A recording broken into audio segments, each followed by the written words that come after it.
Hello everyone. The 6 economic freedom fighters, members of parliament who stormed the stage during the State of the Nation address have been slapped with heavy sanctions by parliament, including the docking of a month's salary.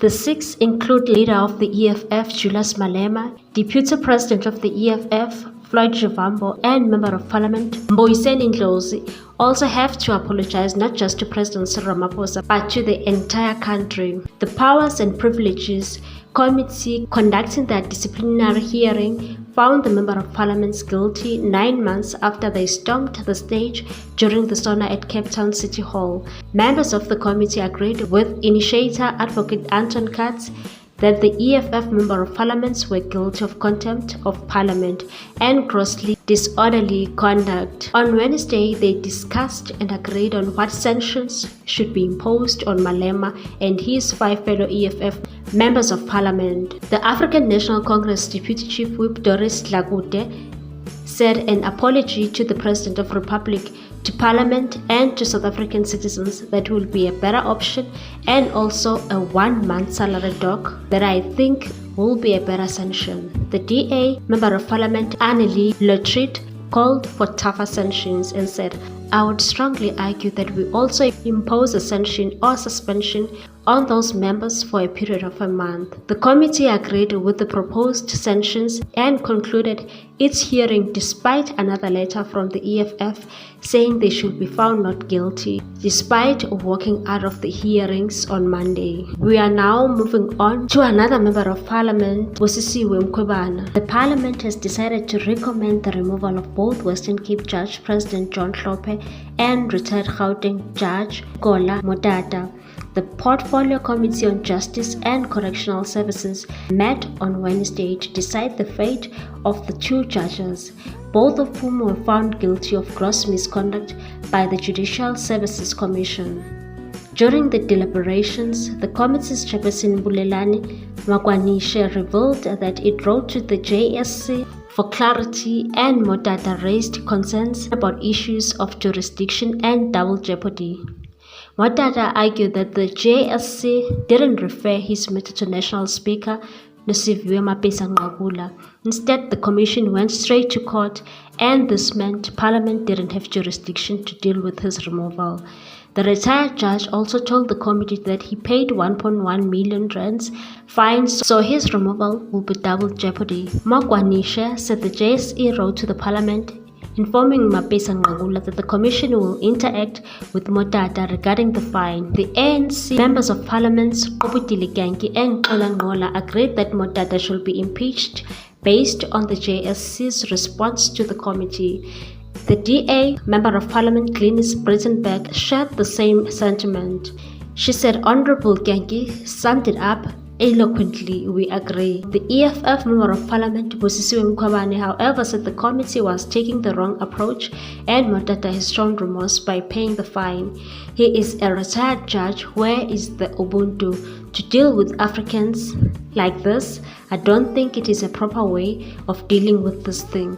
Yes, that matter was dealt with and was finalized, but why do we have to treat this matter as if we are not dealing with the livelihood of a person? As the EFF, we are not in the support of the referral of this matter to the National Assembly because it's just a very heartless process.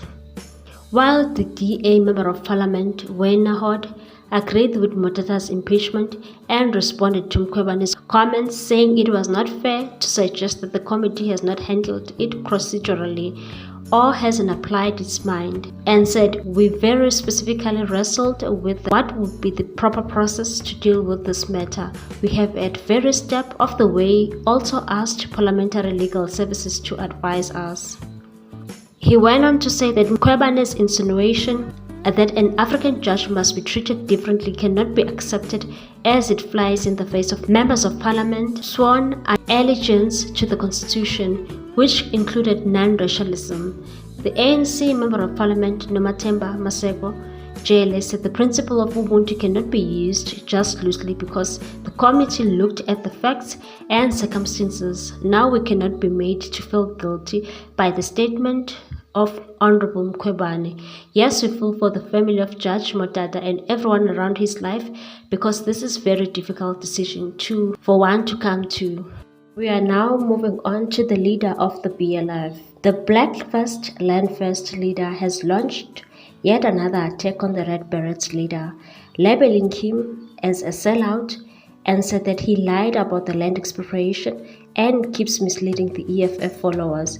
Mkhwebane, a former EFF member of parliament who later formed the BLF on Sunday, called out his old rival on a reissue of an episode of his podcast series.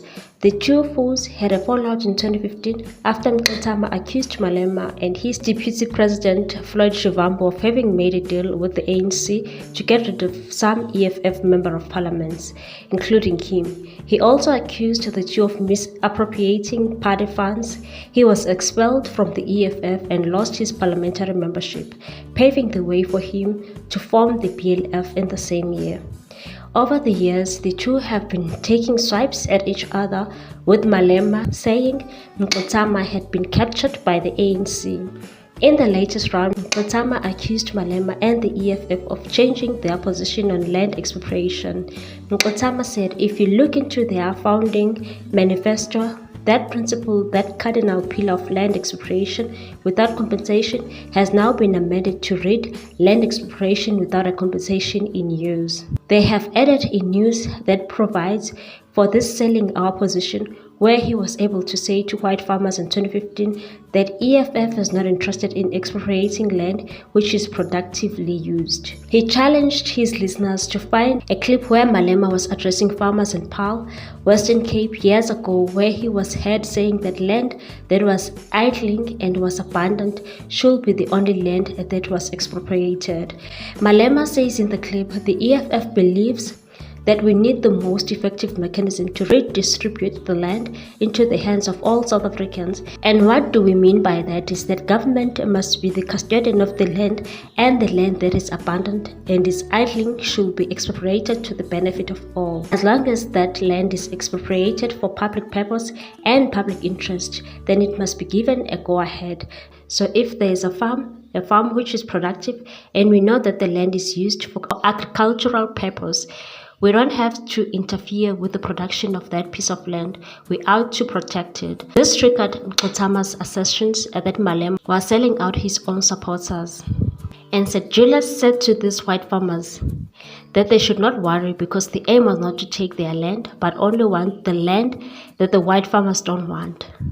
That is a reflection in the policy of the EFF, where they say land expropriation without compensation in use. So when land is in use, it will not be expropriated. Mkhwebane went on to say that Malema saying to the white farmers at that meeting that he was guaranteeing them that the EFF had no intention of taking any land that was in use, but only wanted to take abandoned and rejected land. Mkhwebane said when he comes out and he talks to black people in those massive rallies, bewitching rallies, he talks about the black child taking back the land and redistributing it. But when he speaks to white people who are landowners, he guarantees them that the land will not be taken away from them. What's your take on this one, people? Thanks for watching. Please subscribe for more news.